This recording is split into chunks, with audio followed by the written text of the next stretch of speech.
आइए अब देखते हैं अपन उदाहरण नंबर 2, वही प्रश्नावली 9.1 का उदाहरण नंबर 2। ठीक है, उदाहरण नंबर 2 क्वेश्चन काफ़ी बड़ा लिखा हुआ है, थोड़ा बोर्ड पे लिख पाना दिक्कत होगी, तो हम पहले क्वेश्चन पढ़ देते हैं एक बार कि एक बिजली मिस्त्री को एक 5 मीटर ऊंचे खंभे पर आ गई खराबी की मरम्मत करनी है। मरम्मत का काम करने के लिए उसे खंभे के शिखर से 1.3 मीटर नीचे एक बिंदु तक वह पहुंचना चाहती है। देखिए आकृति 9.5। यहाँ तक पहुंचने के लिए प्रयुक्त सीढ़ी की लंबाई कितनी होनी चाहिए जिससे कि क्षैतिज से 60 अंश के कोण से झुकने पर वह अपेक्षित स्थिति तक पहुंच जाए, और यह भी बताइए कि खंभे का पाद बिंदु कितनी दूरी पर सीढ़ी के पाद बिंदु से होना चाहिए। और यहाँ पर √3 का मान 1.732 रखने के लिए बोला है। मतलब कहने का ये है कि एक हमने चित्र बना दिया है, एक खंभा लगा हुआ है ना। खंभे को पर इसको ठीक करने के लिए इलेक्ट्रीशियन को, बिजली बनाने वाले को उसके 1.3 मीटर नीचे तक पहुंचना है। इस पूरे खंभे की जो आपकी हाइट है वो कितनी है, वो है 5 मीटर। कितनी? ये 5 मीटर। अब जो मिस्त्री को पहुंचना है तो वो यहाँ तक नहीं जाएगा, क्योंकि इसके ऊपर जो है तो यहाँ पर से ये आपके चित्र में बना हुआ ऐसी तारें लगी हुई हैं यहाँ पर, है ना। तो यहीं पर जो फॉल्ट आया होगा उसी को अपन को बनाना है। तो देखा होगा खंभे में यहीं पर वो लोग बैठ जाते हैं या लटक जाते हैं रस्से की सहायता से। तो यहाँ तक पहुँचे, अब उसको बनाना है। पूरी हाइट इसकी 5 मीटर थी, इतनी हाइट 1.3 मीटर है ये। तो 5 में से 1.3 मीटर माइनस करेंगे तो ये आपके पास यहाँ से BD का 3.7 मीटर आ जाएगा। साथ ये कह रहा है कि इस सीढ़ी की लंबाई हमको ज्ञात करना है कि जिस समय इसका कोण, उन्नयन कोण की बात किया है, कितना हो, 60 अंश हो। ठीक है, तो उस समय सीढ़ी की लंबाई कितनी होगी। फिर उसमें ये भी कहा है कि खंभे के पाद बिंदु से सीढ़ी के पाद बिंदु के बीच की दूरी भी हमको ज्ञात करना है, इसको भी ज्ञात करना है। ठीक है ना। तो सवाल पढ़ दिया हमने और चित्र भी बना दिया। सवाल काफ़ी बड़ा है इसलिए यहाँ पर नहीं लिखेंगे, नहीं तो जगह नहीं बचेगी। अब देखते इसको अपन हल करते हैं, है ना। ये हल, हमारे पास त्रिभुज जो है वो BCD है। पहले बता दें, ये खंभे की ऊंचाई बराबर ऊंचाई बराबर 5 मीटर।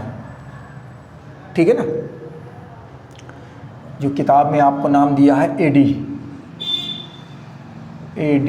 बराबर 5 मीटर। ठीक।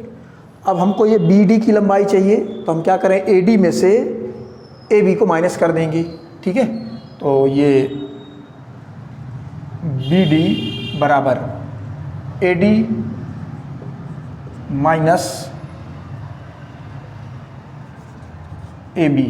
ठीक, और AB की लंबाई हमको दी हुई है कितनी, 1.3 मीटर।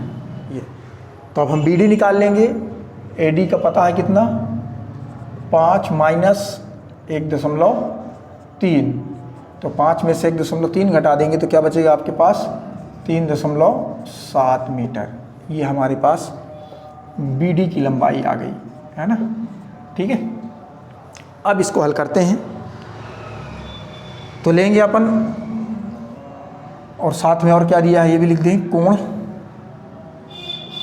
जो चाहिए सब लिख देते हैं। कोण थीटा इक्वल टू कितना दिया हुआ है, 60 अंश। ठीक है, तो त्रिभुज BCD में, है ना। अब ये देखेंगे, ये वाला कोण ले रहे हैं तो कोण के सामने वाली भुजा ये क्या हो जाएगी आपकी, ये लंब, है ना। और ये क्या हो जाएगी, आधार, और ये तो हमेशा कर्ण रहती ही है, अपन पहले भी जान चुके हैं। ये भी अपन को पता है, लाल बटे कक्का, है ना, लंब बटे कर्ण, आधार बटे कर्ण और लंब बटे आधार। ज़्यादातर इनमें उपयोग जो है साइन कॉस और टेन का ही होगा। कॉसिक से कॉट की ज़्यादा ज़रूरत नहीं रहती है, उसमें भी 90% टेन का उपयोग होगा। अब जैसे अपन इसी में देखेंगे, हमको ये लंब पता है, ये इतना है, ठीक है ना, 3.7, और कर्ण ज्ञात करना है, ठीक है। तो लंब और कर्ण, तो लंब और कर्ण किस में आएगा, साइन थीटा में। तो त्रिभुज एबीसी में साइन थीटा इक्वल टू क्या हो जाएगा, ये लंब बटे कर्ण, ठीक। साइन थीटा की जगह हम क्या लिखेंगे, 60 अंश, और लंब क्या है हमारे पास, BD, और कर्ण क्या है, BC। साइन 60 अंश का मान √3/2, ये प्रश्नावली 8 में, 8 पाठ में अपन इन सब के मान निकाले थे टेबल, वहीं से रख देंगे। और BD, तो B और D कितना हमारे पास, 3.7, और BC, B और C नहीं पता है, इसको हमको ज्ञात करना है, तो यही लिख देते हैं अपन BC, ठीक है। बराबर का निशान है तो क्या करेंगे, तिर्यक गुणा करेंगे, तो BC का √3 में कर देंगे, तो BC √3 गुणित, ठीक है, बराबर इसका यहाँ कर देंगे तो 7.4 हो जाएगा। 37 दूनी 74, 2 7 14 4 हासिल 1 2 3 6 1 7, ठीक है। तो BC बराबर 7.4 बटे √3, ठीक। और ये √3 का मान आपको सवाल में दिया हुआ है पहले से, है ना, कि आप चाहे तो यहीं लिख दें कि ये √3 बराबर 1.73,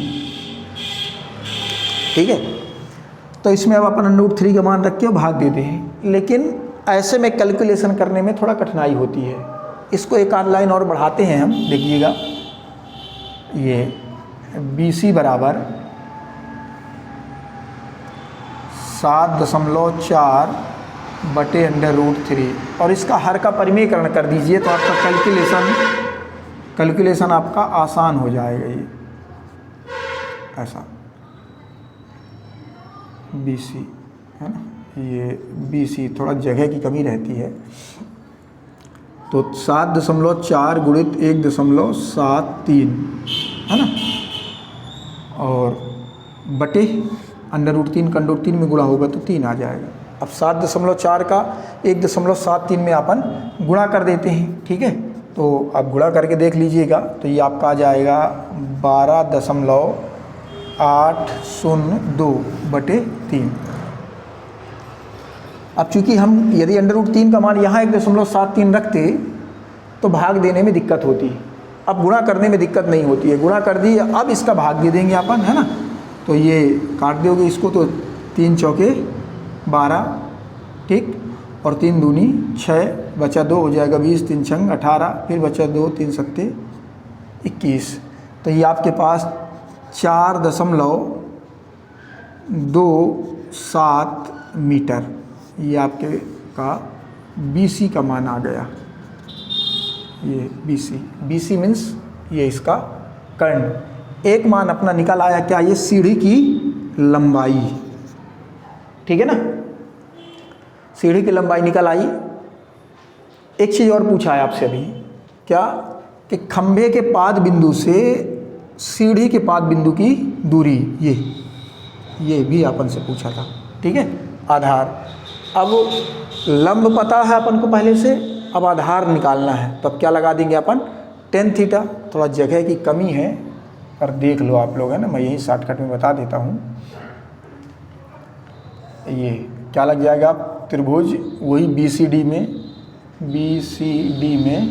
है ना, क्या लगा देंगे, tan थीटा इक्वल टू लंब बटे आधार, और tan 60 अंश, लंब क्या आपके पास वही है BD, है ना, इसको यही लिख देते हैं अपन अभी, ये 5 मीटर था ये BD, और आधार है आपके पास CD।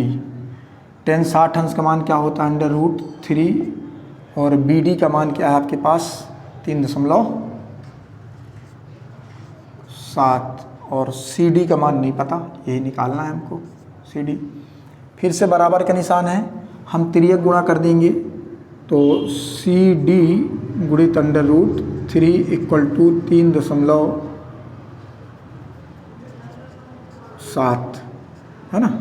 तो सी डी बराबर 3.7 बटे अंडर रूट 3।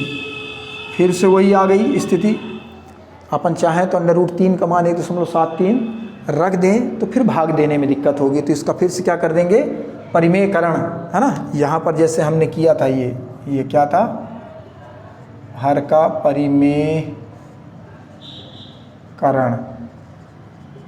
हर का ना, ये आप लोग थोड़ा लिख लीजिएगा इसको, ये किए थे हम, ये इसका हर का परिमेयकरण।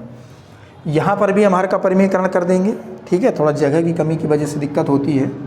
3.7 बटे अंडर रूट 3 गुणित अंडर रूट 3 बटे अंडर रूट 3। ये हर का परिमेयकरण करने से बच्चे ये आसानी हो जाती है कि जो अभी हमको भाग देना था, यहाँ पर डिवाइड करने में थोड़ा दिक्कत होती है, वो अब गुणा में बदल जाएगा, है ना। तो ये सी डी बराबर 3.7 गुणित 1.73 और बटे अंडर रूट 3 का अंडर रूट 3 में गुणा करेंगे तो 3 आ जाएगा, है ना।